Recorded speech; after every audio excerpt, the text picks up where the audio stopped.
Are you the parent of a child with ADHD?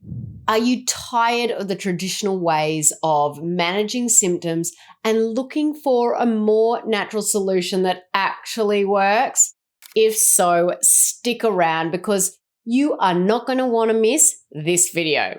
Dana Kay here, your ADHD health and nutrition practitioner. I work with families all across the country, helping them to reduce ADHD symptoms using food and other natural strategies. Parents come to me again and again and again, and they tell me that their children's doctors only offer them one solution for ADHD management: a prescription. Well, I'm here to share with you there is another option.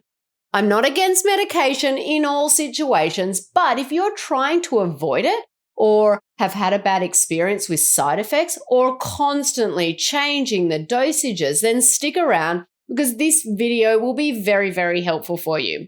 I'm going to share one of the key dietary changes I recommend to every family I work with. Now, you might be wondering, what is this dietary change? And can changing the diet actually make an impact on children's ADHD symptoms?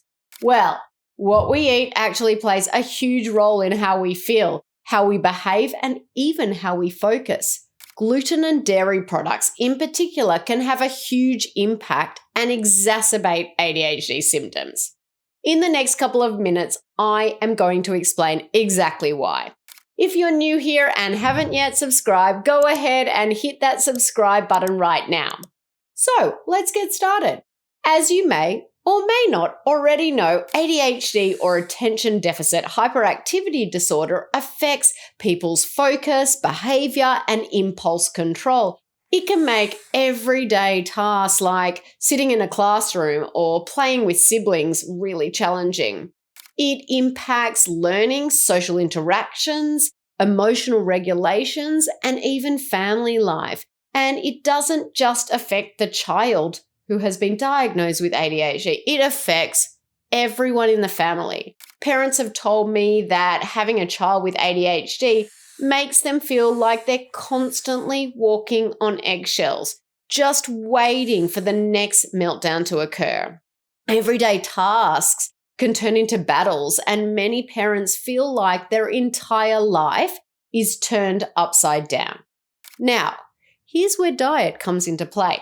While there's no one-size-fits-all solution for managing ADHD, many families, including my own family and over 1,000 other families I've worked with, have seen remarkable improvements in symptoms by modifying what we eat and really addressing underlying stresses in the body, from things like inflammation, bacterial overgrowth, vitamin or mineral deficiencies, parasites, food sensitivities. My son, for instance, used to be on 3 strong medications, but once we adjusted his diet and got to the bottom of those underlying stresses in his body, we were able to work with his doctor to get him off all 3 medications. Now he's thriving. He's a teenager. He's completely medication-free. And in fact, he's doing better now without any medications than he was doing years ago on 3 meds.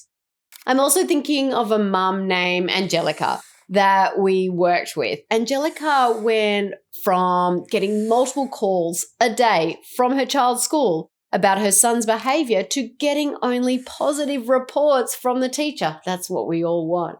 She no longer dreads parent-teacher conferences. Those days are really in the past for them. It actually also reminds me of Amy, whose son is now 16, and he is doing so much better than he was before, all because of changing his diet and reducing those other internal stresses in the body. These are natural strategies that can be as effective at reducing ADHD symptoms, and one of the biggest factor is cutting out highly inflammatory foods, gluten and dairy being 2 main culprits. Gluten is a protein found in wheat, barley, and rye. Dairy or casein is in the dairy products like cheese, butter, milk, and ice cream. So why do you remove them? I recommend families of children with ADHD stop eating gluten and dairy 100%. So here's why. Stick with me. Gluten is so inflammatory that I actually suggest everyone, even those without ADHD or a known gluten intolerance, stop eating it. Plain and simple. It is harmful for everyone. And that's because gluten triggers increased intestinal permeability in everyone. Hold on, I'll explain what that means. Even those who don't show an allergic response to it, they can get intestinal permeability. Now, this refers to the breakdown of the gut walls. When functioning properly, the walls of the intestine, they form this barrier, allowing water and nutrients to pass through, but blocking other things from entering the bloodstream. So in other words, your gut is leaking. Leaky gut allows these toxins and other harmful substances to enter the bloodstream that aren't supposed to be there, leading to an inflammatory response in the body. And this inflammation can make ADHD symptoms significantly worse. Inflammation isn't the only issue with gluten, though. Gluten also has the potential to create opiate-like effects in some individuals. Crazy, right? In individuals who have gut inflammation, which is super common in kids with ADHD, the enzymes in their guts are not fully breaking down gluten. And what happens as a result are these compounds called glutamorphins. Now, the protein structure of glutamorphins is similar to that of morphine. Glutamorphins are absorbed into the bloodstream, they cross the blood-brain barrier, and then they bind to opiate receptors in the brain and also in the gastrointestinal tract. Think about people who are addicted to morphine. They might be unable to sit still. They could have huge meltdowns over small things. They might be unable to handle transitions. In many ways, they have ADHD-like symptoms. So when parents of children with ADHD remove gluten and thus remove the opiate glutamorphin, these opiate-like instances begin to be fewer and further in between. When we removed gluten from my son's diet, he became a completely different child. Calm, focused, able to sit still. One thing to keep in mind when removing gluten is that some people go through something called a glutamorphin withdrawal response. Think of this like a detox period.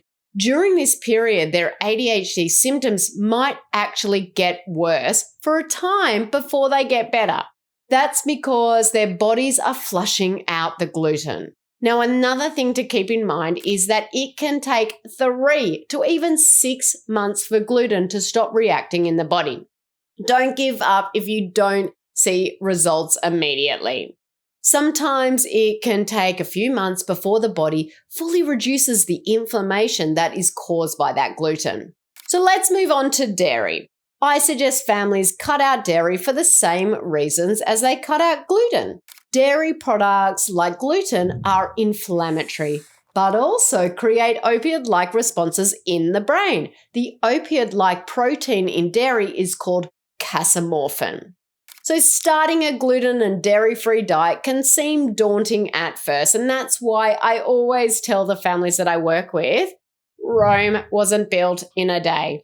And they don't have to make all of these changes straight away either. In fact, I have found that it is so much better if they don't try to make all the changes in a day. For many families, what we are suggesting is a pretty significant lifestyle change. Because of that, cutting out both gluten and dairy all at once can be incredibly overwhelming. And that's actually the way that I did it. And it led me to multiple panic attacks. I remember that first week after I had literally thrown away most of our food, sitting down on my bedroom floor, so upset and crying because I had no idea what I was going to feed my family, and thinking about the expense of buying all of our staples again. A much better approach is to slowly make the change. So don't do what I did. Start with 1 meal a week and make it gluten and dairy free. Then add a second meal and then a third meal. Or another way to do it is to cut out one of those foods. So start with dairy, for instance. Then when you feel comfortable with dairy, move on to gluten. Another option is to begin with snacks. Clean these up and then move on to breakfast. Then lunches. then dinners. Look, there is no right or wrong way to do this, but it's definitely important to go slow and make the changes at a pace that won't overwhelm you or your family. Remember, Rome wasn't built in a day, and I know you've got this. As you are making these changes, one thing to do is to become a label reading ninjas. Gluten and dairy can hide in unexpected places, so you want to read every single label and make sure that the foods you purchase do not say that they contain gluten or dairy. Planning meals and snacks ahead of time can also make this transition smoother and ensure you're not caught off guard with hungry or hangry kids and unsure what to feed them that's gluten and dairy free. But remember, this journey is about progress, not about perfection. So it's okay if you make mistakes. That's just part of it. Now, of course, there will be challenges that come with making this change, and I want to share some of those with you. The challenges are different for every family, but I'm going to share some of the most common challenges that I see.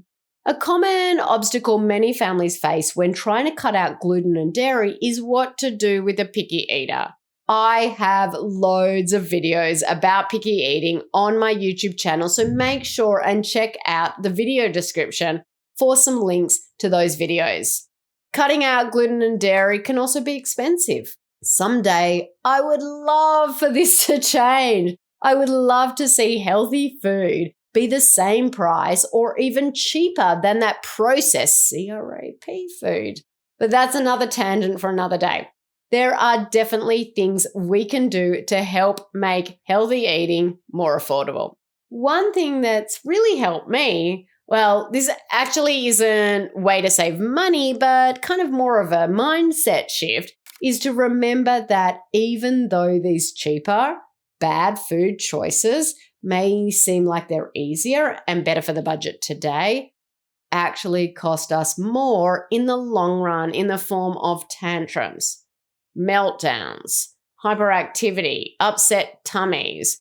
And when I had this mindset shift, it really helped me a lot because I would much rather have a higher grocery bill today and a happier, healthier family than a lower grocery bill, but that constant tantrums of a child whose body was racked with inflammation. Now, that being said, there are still some things you can do to make it more affordable. Will it cost more than a typical bad American diet? Possibly. Although some families actually end up saving money. But even if it is more expensive, keep in mind that though the food may cost a little more, it is an investment in lifelong better health. And in the long run, when taking care of the body and feeding it the foods it needs, families save money with future medicine and future medical bills. Okay, so now for those tips. My number one tip is to meal plan. Meal plan, meal plan, meal plan. Meal planning is probably the best thing families can do to save money on nutritious foods. It prevents us from running through the drive-thru or grabbing convenience foods that actually cost more and aren't really nutritious. So planning meals also enables us to group meals together that have common ingredients and choose meals that make great leftovers. We can also make meals ahead of time and with common ingredients and freeze them cooked or even uncooked. Tip number 2 is to buy food when it's on sale. Tip number 3, take a look at the Dirty Dozen and Clean 15 on the ewg.org website to figure out which produce to buy organic and which is okay to buy non-organic. While I do like to buy everything organic, many families save money by just buying the organic fruits and veggies that are on the Dirty Dozen list. Buy produce when it's in season and from a farmer's market. Sometimes local farmers may not actually be certified organic, but do not use pesticides and just can't afford to get that organic label. Tip number 4 is stay away from processed foods. I know they're more convenient, but they do cost a lot more money and they're not as nutritious. What we want to do is choose foods that are whole and give the body the nutrition that it needs to heal. Tip number 5 is make bread from scratch or don't use it at all. Gluten-free bread is expensive. So I often suggest families not use it at all or to make their own. Also, make homemade baking mixes and pancake mixes, as this totally saves money as well. Tip number 6, buy whole chicken instead of chicken breasts. Whole chicken gives us more bang for our buck.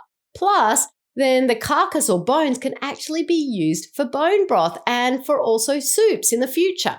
Tip number 7, look for discounted meat that is about to expire and then freeze it. Tip number 8, eat breakfast for dinner and have meatless Mondays. Tip number 9, never let those bananas or other fruits go bad. Freeze them before they go bad to make homemade ice cream or even smoothies. Tip 10, eat in rather than out. Tip 11, plant a garden. Planting a garden can significantly reduce the cost of buying fruits and veggies in the store. So hopefully those 11 tips will help you save some cash while making these dietary changes. Now, another challenging thing that can come up for families is not knowing how to avoid gluten and dairy while eating out.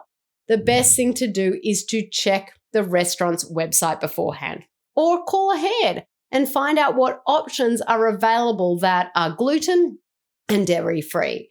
Many times, with only slight modifications, you can actually make a meal gluten and dairy-free if it wasn't to start with. Many restaurants now have gluten-free buns for hamburgers, or you can bring your own, or you can use a lettuce to make a lettuce wrap. I have been known to bring my own bun, my own ketchup, my own coconut aminos in place of soy sauce, and various other things into restaurants. The key is to prepare and to know what you can beforehand. Now, when families are first starting out, I typically recommend that they take some time on the front end to do some research on the restaurants their family loves. Then once this research is done, they know exactly what they can have before actually heading to the restaurant. One final challenge that is super common is not knowing how to handle birthday parties that kids are invited to, or even the holidays, or meals with other people. The key here is to prepare ahead of time. I always keep gluten-free, dairy-free cupcakes and cookies and all sorts of treats in my freezer at all times. When we're going to a birthday party, my son grabs one on the way out and takes it with him. That way, he can still enjoy treats right alongside his friends. For the holidays, we talk with family ahead of time and see what's actually being served, and then fill in the gaps or bring alternatives for anything that we can't have. For school parties, I send in a bag of improved treats at the beginning of the year for my son's teacher to keep on hand. Then, when there is a school party, he just chooses a treat from the bag. It really does become your new normal. Trust me. And kids adjust to the changes really, really well. The key is to plan ahead and have alternatives so your child doesn't feel left out. I've heard countless of stories from families we have worked with, over 1,000 families up to date. We've seen a world of difference in their children's focus, behavior, and overall well-being after switching to a gluten-free and dairy-free diet. If you'd like to hear their stories, check out some of the video description below for hope. To know that you're not alone, there's a few added in there. Now remember, when it comes to managing ADHD, there's no one-size-fits-all solution. Each of us is unique. That's why I always recommend tailoring any approach to fit you or your child's specific needs, your preferences, your family, your lifestyle. Embracing a personalized approach means you're not just following a trend, you're finding what truly works for your family. So, as you explore the possibility of gluten and dairy-free diet or any other strategy for managing ADHD symptoms naturally, remember the power of personalization and the importance of guidance from professionals. These experts can offer tailored advice, monitor progress, make adjustments, offer supports in your journey. When I'm working with families, I offer daily group coaching calls to make sure everyone is on track, to help offer solutions to any challenges that might come up. I also offer functional lab testing so we can determine exactly what underlying stresses a child might have going on inside their body.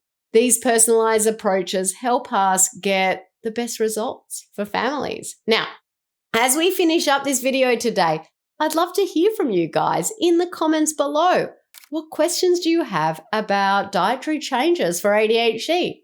Have you tried going gluten and dairy free? Did you have any challenges? How did you overcome those challenges? Let me know your experiences, questions, or thoughts in the comments below. For more insights and tips on managing ADHD naturally, make sure and subscribe to our channel. And if you're looking for personalized support, never hesitate to reach out. We actually have a short free ADHD fast class where I share even more about some of the underlying stresses that exacerbate ADHD symptoms in children. You can find that link in the video description below. But guys, thank you for your time today. Thanks for watching. I hope this video has been helpful. Take care and bye for now.